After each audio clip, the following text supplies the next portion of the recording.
Assalamualaikum, jumpa lagi dengan saya. Pada kesempatan ini kita akan belajar bahasa Inggris. Yuk kita mulai.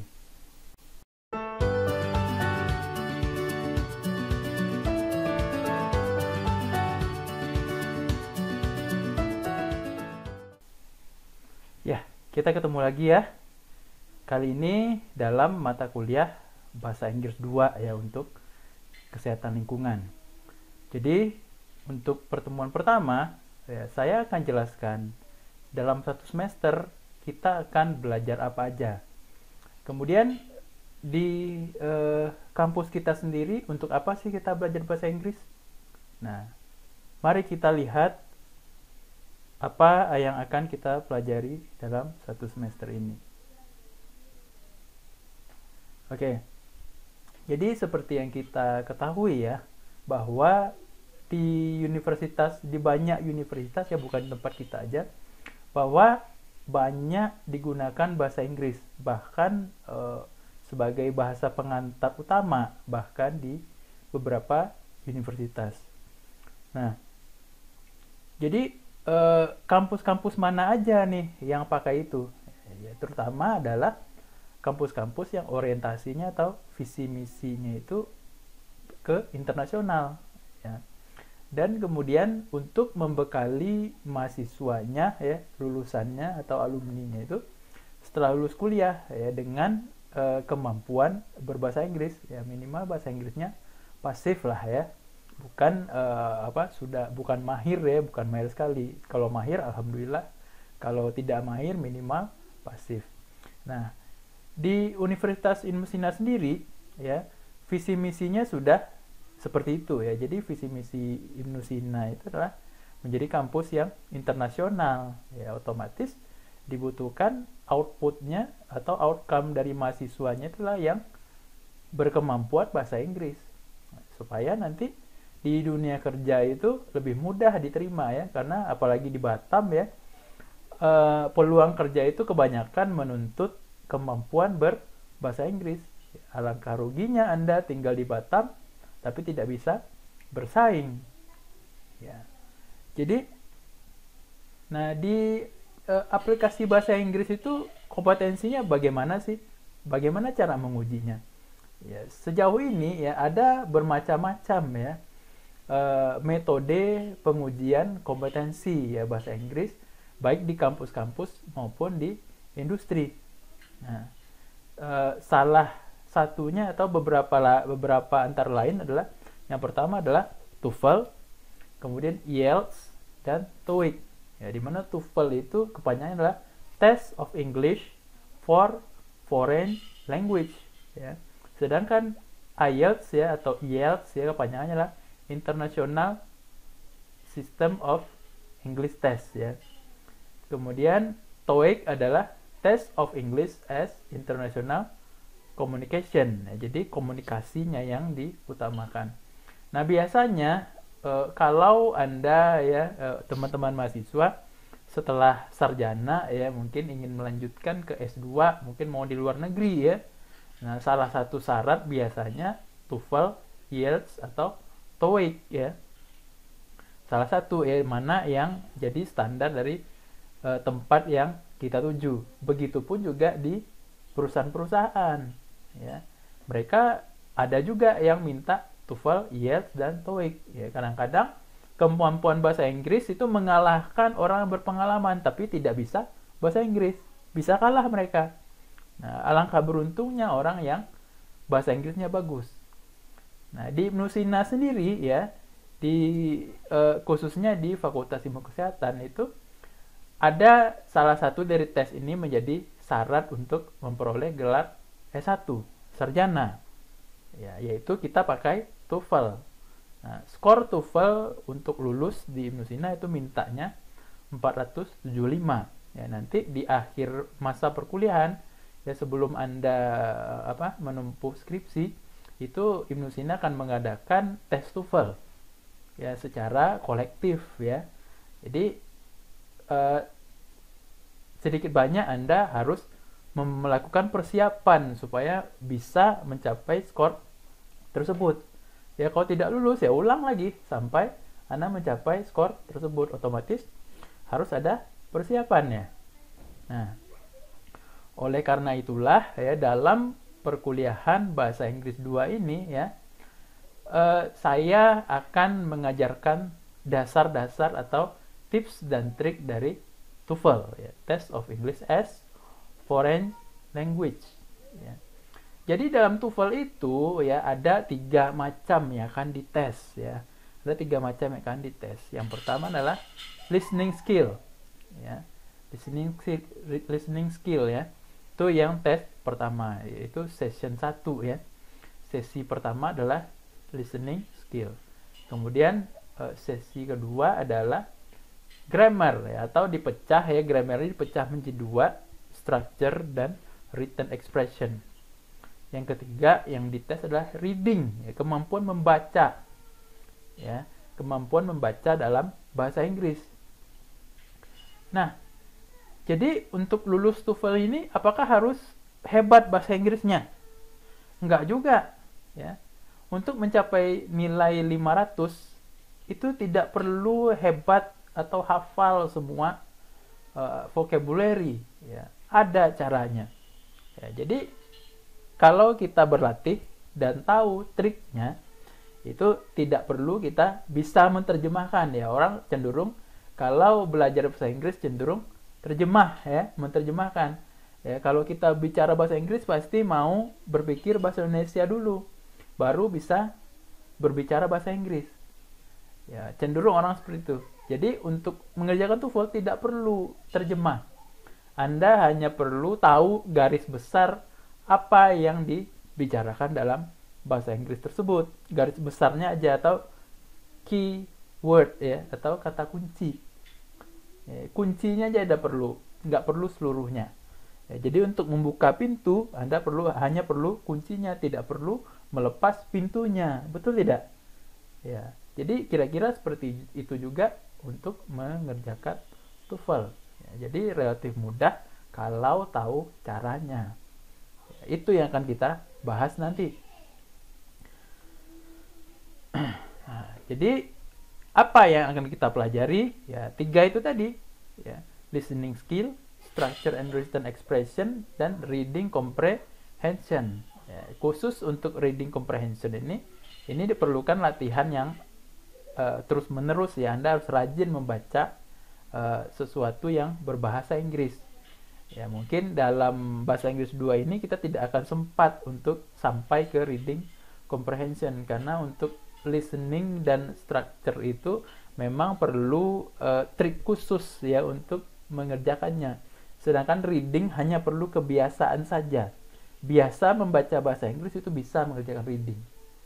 Sedangkan kalau listening itu memang ada skillnya, caranya biar gampang, atau biar tidak perlu menerjemahkan untuk menjawab soal. Kemudian juga untuk structure dan written expression ada kunci khususnya ya, nanti untuk mengerjakan latihan-latihan structure dan written expression. Nah, jadi kita fokuskan untuk bahasa Inggris 2 ini kepada listening skill dan structure and written expression. Nah, itu yang akan kita fokus. Oke, jadi saya akan bagi nanti sebelum UTS itu kita akan belajar listening skill. Berarti ujian UTS-nya adalah listening ya, mendengar. Ya. Kemudian setelah UTS kita akan belajar structure and written expression. Berarti UAS-nya adalah structure and written expression. Nah, jadi kira-kira learning plan-nya seperti itu, atau RPS-nya seperti itu. Hanya 2 garis besarnya, tetapi dari 2 ini itu banyak lagi ya yang akan kita pelajari. Nah, saya akan terangkan satu persatu. Yang pertama adalah listening skill. Nah, listening skill itu dibagi atas 3 part ya. Dalam TOEFL ada 3 part. Ada part A, part B, dan part C. Part A adalah short conversation, jadi percakapan singkat ya antara 2 orang ya.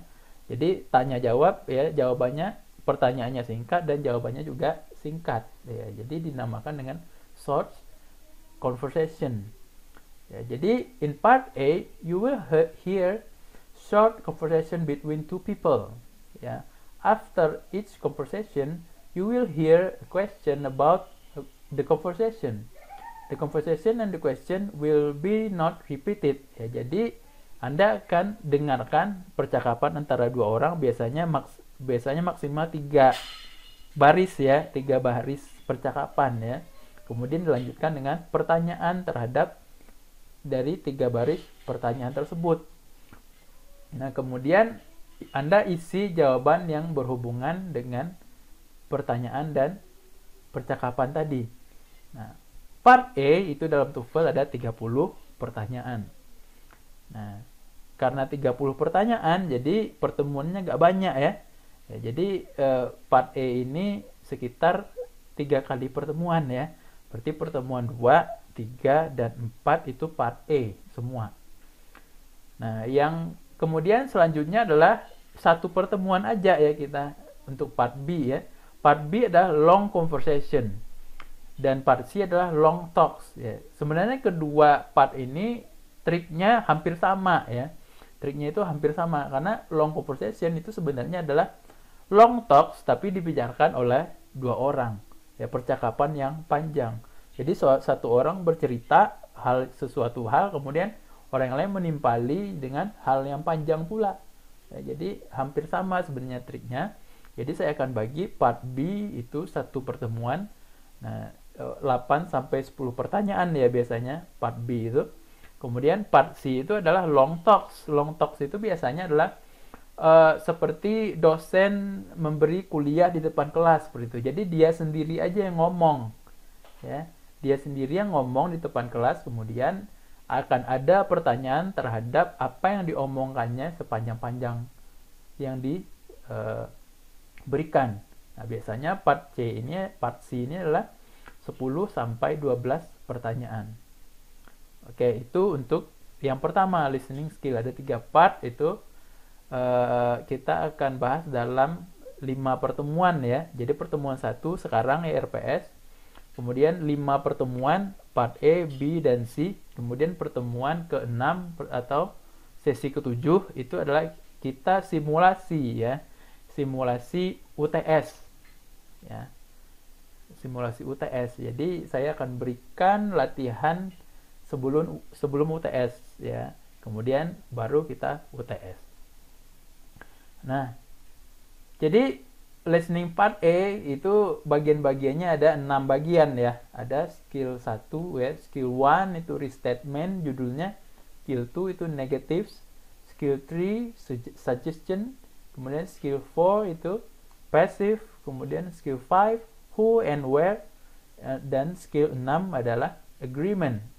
Jadi ada 6 skill yang akan kita pelajari untuk menjawab pertanyaan listening part A. Ya, jadi ada 6 skill ya untuk 30 pertanyaan. Kemudian listening part B dan C itu skillnya sama ya. Ya karena dia pada dasarnya sebenarnya hampir sama ya. Mereka berdua hanya dibedakan satu dalam bentuk percakapan, satu dalam bentuk monotalks atau lectures ya. Itu ada 5 skill yang akan kita pelajari. Anticipate the topic, anticipate the question, determine the topic, draw conclusion about who, what, when, and where. Kemudian then answer in order. Ya, kemudian cari jawabannya berurutan. Ya, seperti itulah kira-kira. Nah, kemudian yang bagian kedua ya yang setelah UTS itu akan dibagi menjadi 2 part ya. Yang pertama adalah structure, yang kedua adalah written expression. Di mana structure ini adalah berupa incomplete sentence atau kalimat yang tidak lengkap. Nah, jadi Anda lengkapi ya, berarti biasanya dia ABCD ya, jawabannya ya, ABCD ya. Jadi ada suatu kalimat what is titik bla bla bla bla ya, seperti itu. Jadi Anda isi titik-titik tersebut dengan opsi yang diberikan. Ya, tentu dengan grammar yang tepat. Jadi fokusnya di sini adalah pada grammarnya. Ya. Jadi ini ada 15 pertanyaan. Kemudian yang part keduanya adalah written expression. Ini adalah kalimatnya lengkap ya, tetapi ada beberapa kata dalam suatu kalimat tersebut ya, beberapa kata atau suku kata ya, itu akan digarisbawahi di dalam kalimatnya itu. Kemudian Anda identifikasi dari semua yang digarisbawahi itu, biasanya A, B, C, dan D, mana yang perlu diganti atau mana yang perlu dihilangkan ya, supaya kalimat yang diberikan itu menjadi benar. Jadi written expression ini ada 25 pertanyaan. Ya, jadi untuk structure itu ada 11 skill yang akan kita pelajari, sedangkan 1 sampai 11 ya itu structure ya, sedangkan skill 12 sampai skill 25 yaitu written expression. Jadi written expression lebih banyak structure atau grammar yang akan kita pelajari di dalamnya. Nah, makanya karena ini panjang ya, written expression ini panjang sampai 25 ya, maka kita butuh full ya, setelah UTS itu kita hanya membahas structure and written expression. Baik. Nah, jadi learning strategies ya, strategi belajarnya bagaimana. Nah, jadi supaya gampang ya, jadi setiap session ya, saya akan buatkan videonya. Ya, saya akan buatkan video tutorialnya ya, berserta contoh-contoh ya. Saya akan berikan contoh ya. Kemudian Anda kerjakan latihan. Ya, atau mungkin saya akan bersama Anda mengerjakan latihan melalui video. Ya. Kemudian setiap pertemuan akan ada review exercises ya. Review exercises. Nah, jadi semua yang Anda pelajari pada materi pada sesi yang sedang berlangsung akan direview ya. Kemudian pada sesi berikutnya akan direview lagi sesi sebelumnya dengan sesi yang sekarang ya. Jadi berurutan sampai seluruhnya di review ya. Jadi pada sesi terakhir berarti mereview seluruh dari sesi 1 sampai terakhir. Jadi dalam video Anda perlu memahami konsep dari pembelajarannya ya. Jadi pahami dulu, Anda simak baik-baik dulu videonya ya. Videonya simak baik-baik. Kalau perlu dibolak-balik ya, ini bagaimana sih tadi gitu ya. Simak baik-baik, kemudian baru Anda coba untuk mengerjakan latihan ya. Dari mencontoh dari example atau contoh yang diberikan dalam video. Nah, kemudian latihan akan dinilai ya. Jadi hati-hati, jangan miss ya, jangan kelewatan ya. Karena grade-nya ya itu akan sinkron langsung ke siakat. Jadi kalau 0 ya 0. Ya, seperti itu ya. Jadi tidak ada ampun kalau sudah pakai sistem ya. Kemudian middle exam consists of material from first to 7. Jadi pertemuan pertama sampai 7 itu materi untuk UTS ya, itu listening ya nanti ya, 1 sampai 7 listening. Kemudian the final exam will be from 9th to 15th. Ya, jadi untuk bahan untuk UAS itu dari pertemuan 9 sampai 15. Atau structure and written expression ya. Kemudian I will be provide exam simulation before middle or final exam. Jadi sebelum UAS atau sebelum UTS itu kita akan ada simulasi ya, simulasi ujian. Kemudian if there is any question, don't hesitate to contact me on Edlink or WhatsApp. Jadi kalau nggak ngerti silahkan bertanya. Ya, insya Allah saya jawab ya. Kalau lama saya jawab dipakai Edlink, silakan tanya pakai WhatsApp. Oke. Nah, untuk buku referensinya adalah menggunakan Longman TOEFL 3rd edition for university students tahun 2017. Ini yang banyak saya ambil. Kemudian beberapa soal saya ambil juga dari Baron TOEFL. Baik. Mungkin itu saja yang perlu saya sampaikan mengenai our learning plan and our learning strategy. Jadi setelah ini ya akan ada ya tugas ya Itu tugasnya itu berupa diagnostik pretest ya. Jadi akan diadakan pretest ya. Jadi di Edlink itu sudah saya kasih PDF ya, PDF soalnya, kemudian ada PDF lembar jawaban. Jadi Anda print lembar jawaban ya. Ya, jadi yang perlu Anda print adalah lembar jawaban. Ya, lembar jawaban Anda print, kemudian isi nama, isi NPM, ya, kemudian jawab. Cara jawabnya disilang. Ya, disilang ya. Menjawabnya dengan menggunakan file audio. File audio juga sudah saya kasih di Edlink, silakan di-download dulu. Ya, kemudian file audionya diputar berurutan. Ya, jadi dari track 2 ya, itu kalau tidak salah saya, track 2 sampai track 11 itu putar berurutan sambil lihat soal. Ya, sambil lihat soal. Soalnya nggak perlu Anda print, boleh lihat dari handphone atau Anda print pun nggak masalah. Lebih bagus di print. Ya, kemudian disilang di lembar jawaban menurut jawaban yang Anda anggap benar. Nah, setelah selesai ya, jawaban di scan. Ya, di scan kemudian kembali dikirimkan ke Edlink. Nah, untuk mengerjakan pretest ini saya akan beri waktu Anda 3 jam. Ya. 3 jam saya perkirakan waktu untuk ngeprint, waktu untuk mendengarkan, dan waktu untuk menjawab. Ya, saya perkirakan 3 jam ya. Jadi kalau misalnya yang kelas pagi masuknya jam 10 ya, materinya akan saya posting setengah jam ya, materi ini ya. Materinya akan saya posting setengah jam sebelum jadwal ya, biar Anda bisa dengar dulu ya. Kemudian sisa waktunya, berarti kalau jam 10 masuknya, berarti kumpulnya jam 12 ya. 10, 11, 12, jam 1 berarti kumpulnya. 3 jam saya kasih. Kalau yang malam itu masuknya jam 8 ya, kalau tidak salah saya. Jam 8 berarti sampai jam 11 kumpul ya. Kumpul tugasnya di Edlink, di-upload di Edlink ya. Ya, jawabannya. Jadi yang saya terima adalah hasil scan. Ya, yang ada nama saudara. Oke. Kalau begitu ya, saya mohon maaf ya, saya akhiri pertemuan kita kali ini. Mohon maaf jika ada kata-kata yang salah, silakan dikoreksi di kolom komentar ya. Saya mohon diri. Wassalamualaikum warahmatullahi wabarakatuh.